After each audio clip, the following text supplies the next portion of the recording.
Hello and welcome back to Simon's Rants. I'm Simon, and today I'm reviewing The Adventures of Tintin.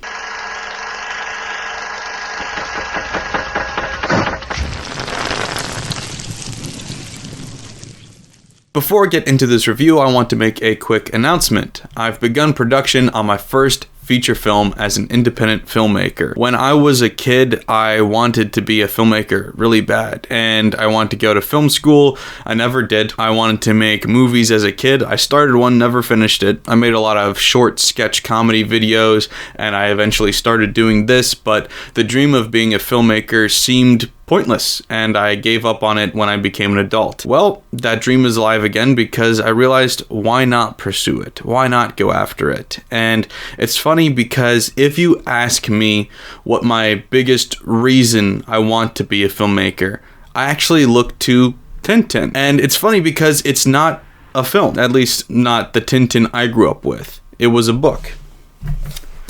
This book. There's a whole collection of these Hergé stories, and this is the last 3 Tintin stories all put into one compilation book, and this is the one that I grew up with, a hand-me-down, beat-up, taped-together book with these 3 out-of-context stories.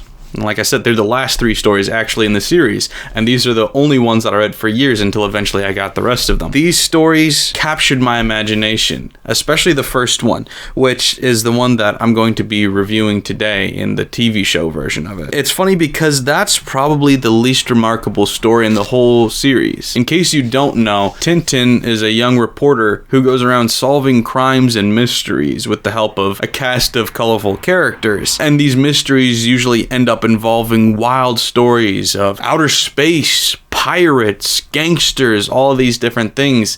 And then this particular story was about an emerald that went missing. It's a little bit more low-key than any of the other stories, but for some reason this story in particular, this book in particular, captured my imagination as a child and made me want to be a storyteller. Why did that translate to movies? I don't know. There's a million different reasons you can point to. My whole family was always big into movies, from quoting it to watching a movie almost every Sunday night as a family. Going to see Inception in theaters for the first time was a big reason I wanted to be a filmmaker, but if I'm being honest, the reason I believe that I first wanted to be a storyteller was because of this. So by making this announcement that I am working on my first feature film, I thought it was only fitting that then I review the thing that started it all for me. Now, I don't do book reviews. That's not something I do. So I wanted to review the TV series that was based on it. This series is considered to be really good, really faithful, accurate to the original source material. I've never seen it before, didn't even know it was a thing until a couple of years ago. I'm a little nervous. The source material is something that means a lot to me, so I'm really excited, but pretty scared too. So this isn't going to be a normal series in review, because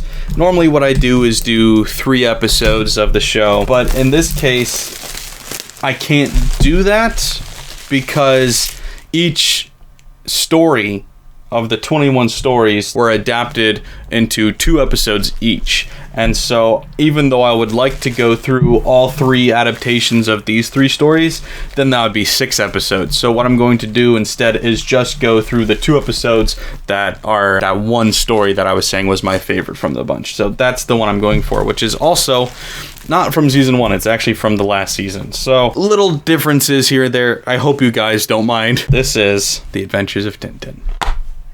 Let's do it. God, if this is bad, I'm gonna be so upset, and if this is good, I'm probably gonna cry. So I'm not ready for this. Look, Captain, the first magpie. Ah, yes. Spring is definitely here. The flowers are blooming, the birds are singing. Just fill your lungs with the sweet smell of the earth. Frankly, Captain, it doesn't smell that sweet to me. You're right. No wonder. That's the town dump over there. Blistering barnacles, there's people camping there. That sounds like a child crying. Oh no, I think she's hurt. Poor kid. Don't be afraid, you'll be all right. Come on, let's find your mother.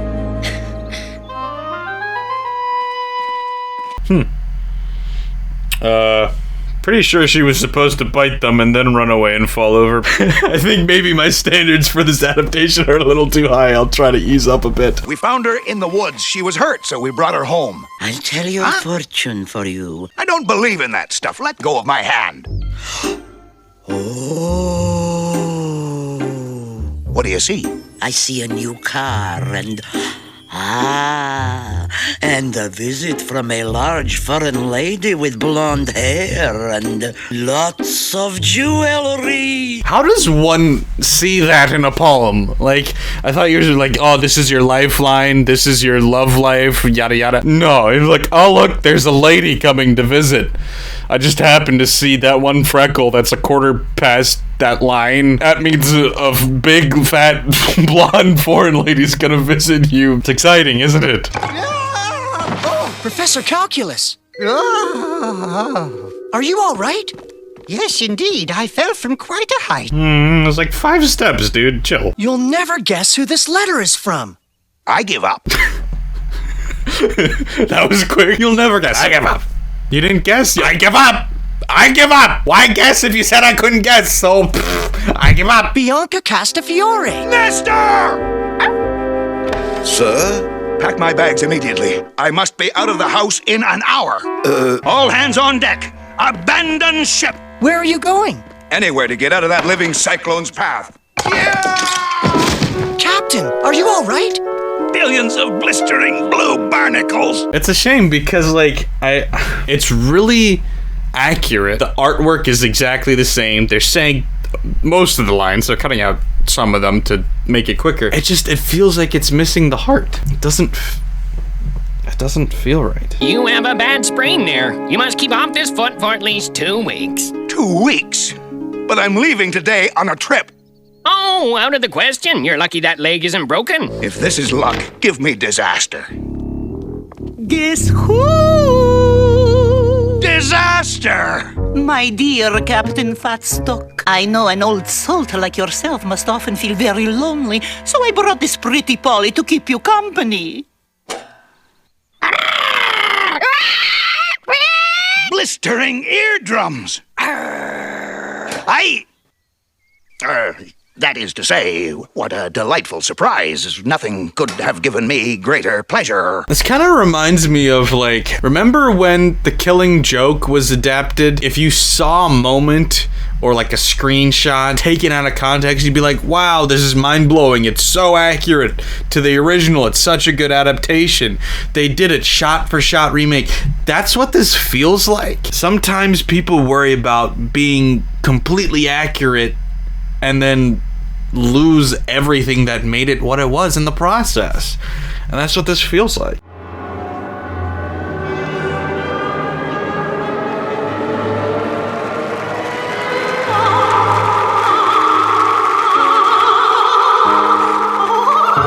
I love to see how lovely you are. Look at this mirror.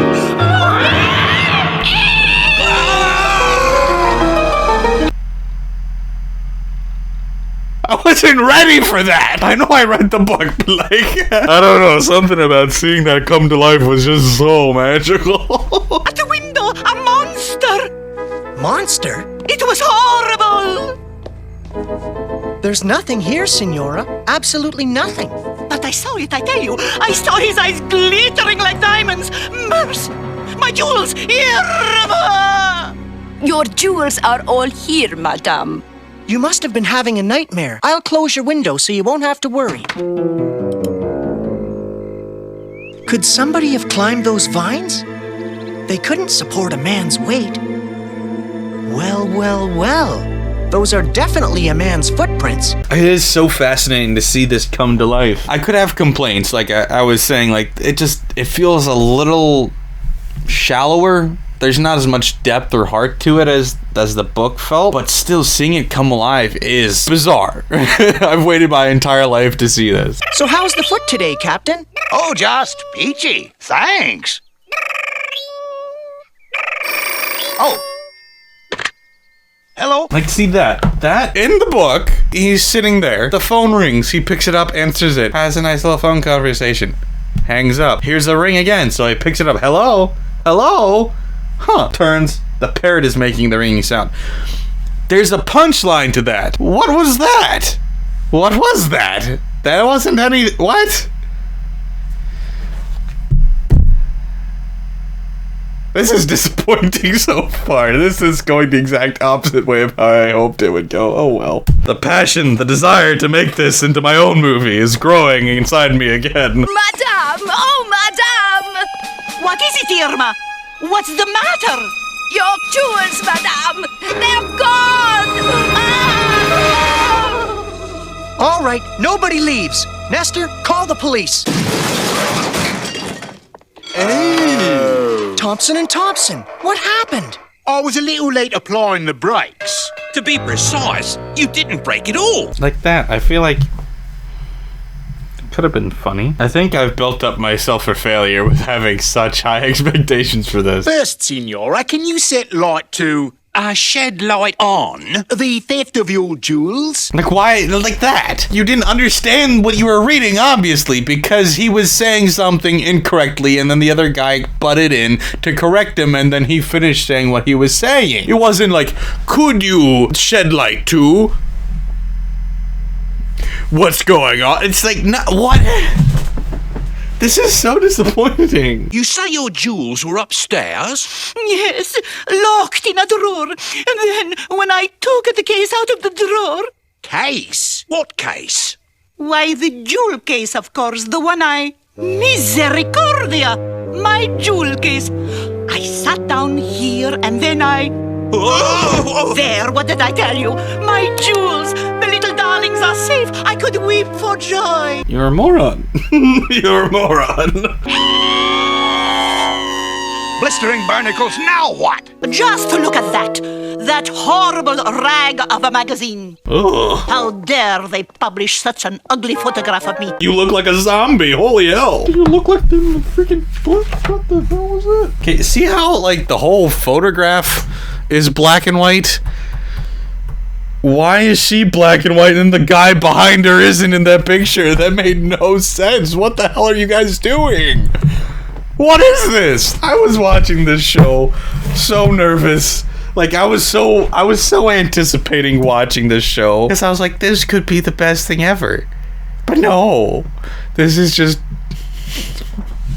really depressing, man. She was mad that a reporter snuck in and took a picture of her for free. She wasn't mad that they made her look like a zombie on the front of a magazine.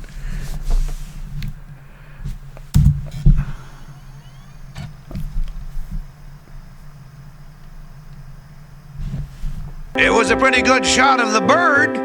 I can hear you. See, what's the joke there? What is the punchline in that situation? Let's look at the book again here 1 second. What was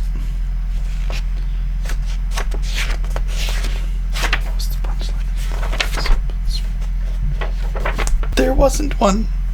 There wasn't one there. She just stormed out. This is outrageous! These wretched stairs! I could have been seriously hurt just now! Well, blistering barnacles, And such language, really, Captain! Yeah, how dare you say blistering barnacles? There could be children in earshot. Has anyone seen my little gold scissors? Ah! Lost your scissors, have you? Well, look for them! They didn't grow wings and fly away, did they? I mean, maybe. Who knows? I'd rather just read the book again. Uncle Mateo, look, aren't they pretty? All gold. Where did you get those, Miarka?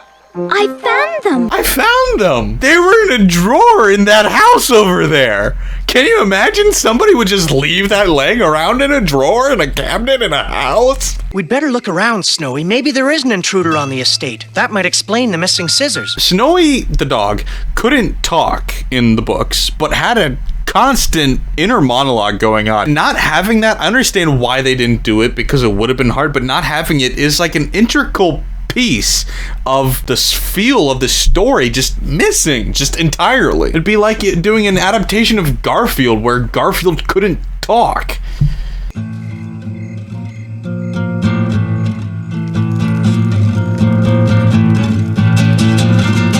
The monkey? There's a monkey there? We're not gonna address the freaking monkey. They're all sitting, oh, nice. Monkey! They're a monkey! Ah!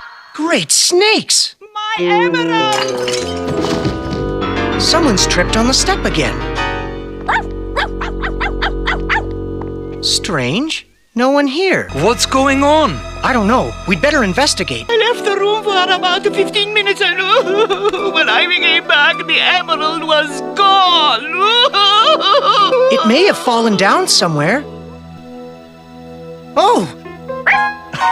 Snowy! We're finally starting to get into like a mystery here, which is what made this story so interesting and cool, but we keep intermitting it with really awful flat comedy because we're taking the jokes, kind of, from the book, but we're mistelling all of them and then telling them in the wrong order, plus then adding random things that don't make sense. If the theft was committed by someone in the house, then there are 6 suspects. Irma, Wagner, Nestor, Calculus, Tintin, and of course, you, Captain. You must be out of your mind. If not, then who? Perhaps someone we haven't thought of, or someone we don't even know. No! If I learned anything from Scooby-Doo, the bad guy was always introduced early on. I was raking a path in the garden near Professor Calculus when I heard Signora Castafiore scream. I dropped my rake and hastened towards the house. You hastened then. Ah, hastened. Yes. I rushed into her room just in time to catch her in my arms as she fainted. Ah, but your mistress spent 15 minutes outside the room.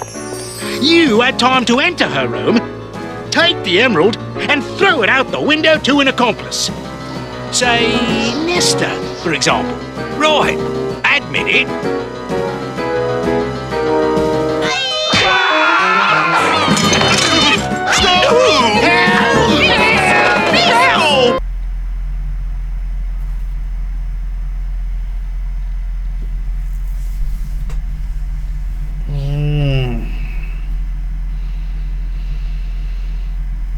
Ugh.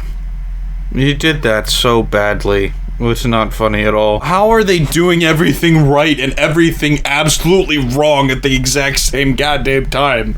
It's so frustrating. The gypsies are our villains without a shadow of a doubt. You've no right to suspect them just because they're gypsies, you know. Furthermore, I expect they've bolted by now. I don't think so. Huh? What's the matter? They have left. But they were here yesterday. They were replaced by water! They were flooded out! Oh my god! They're all dead! The emerald's not here. You see? Nothing. We are not thieves. We just steal scissors. Not emeralds, just golden scissors. We have standards, man! How about these gold scissors? Where did they come from? I found them. They're mine. Haha, likely story. You stole them. They belong to Miss Irma. She reported the theft before we came here. I found them, lying under a tall tree by the river. Officer, this is stolen property. The emerald is bound to be nearby. And there's the guilty party. The monkey? No, the little girl literally just said she... The little girl just said she took it! And you're like, aha! The monkey! What? What? The picture isn't too clear. Is that any better? The sound! The sound! Good, isn't it? But how's this? No! The sound! I love how we like cut out important conversation keys and completely ruined the timing and pacing of jokes, and then we made time for this. This was important. This was very important. Our on-the-scene reporter spoke to the detectives in charge of the case and sends this report. Yes, it's obvious that the gypsies who are camping on the grounds are guilty. We've searched their caravans, and not only did we find a pair of stolen scissors, but also a trained monkey. Excuse me, also a trained monkey? Like that's a crime now? Not only did we find stolen property, but They had a trained monkey! Or maybe that's not a crime. Maybe they were just like, hey, guess what? We found this interesting, so we're assuming you would too. Like, hey, yeah, they had stolen property, but guess what, guys? They had a monkey, bro. They had a freaking monkey, man. Well, well, Mr. Wagner must have the day off. That's funny. Who's playing the piano? What have you found, Snowy? Good boy! A ladder!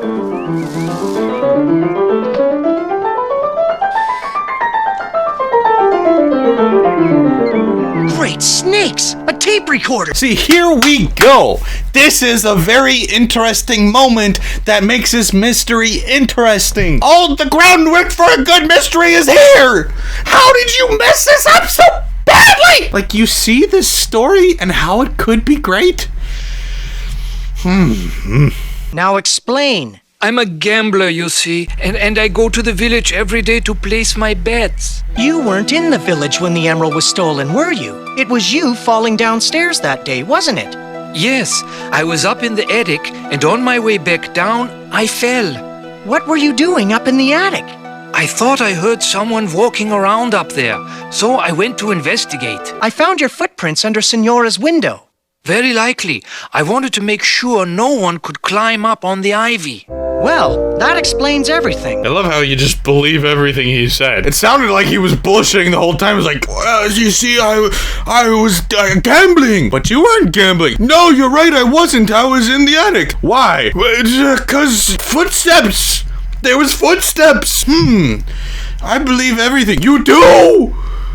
You believe me?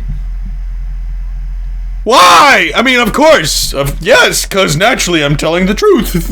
Goodbye, dear Captain Hatbox. It grieves me to leave you, but Rossini calls. What opera will you be singing? La Gazzaradra. I beg you to accept these humble roses. How do you know if a rose is humble? Wait a minute. I've got it. What do you mean?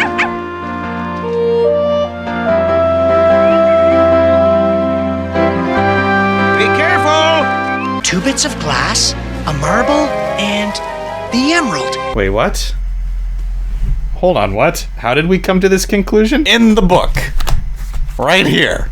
The whole reason they talk about the monkey, which they gloss the fuck over in this, is because their theory was that no man could climb the vines, but a monkey could. A monkey could climb the vines and steal the emerald. So Thompson & Thompson detectives go on accusing these gypsies as having stolen the emerald. They can't find it, but they're like, we're confident they stole it, and they used the monkey to do it. Tintin and the captain are talking about it, and they're like, that's ridiculous. I still couldn't possibly imagine somebody other than a human stealing it. And he's like, oh wait, I've got an idea. So he goes out, he climbs a tree where he knows the magpie is from earlier, and checks there. Also, yes, the name of the opera comes into play, but it's not just like, oh wow, that maybe, it's like there was other things going on here, and I don't know. There you are, gentlemen.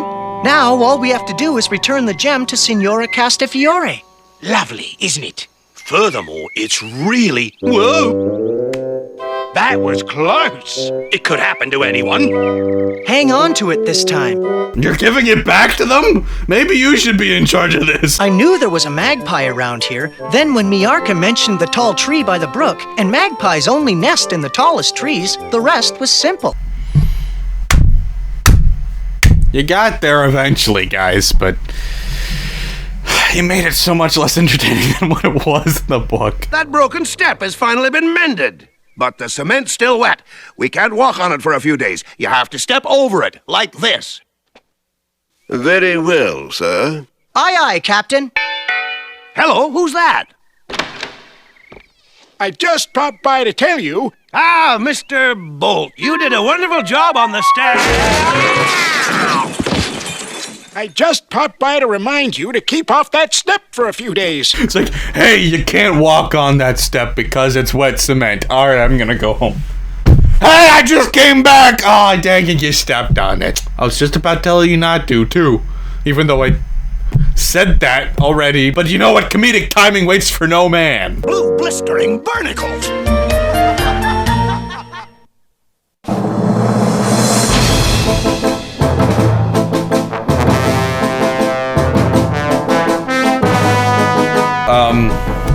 yeah.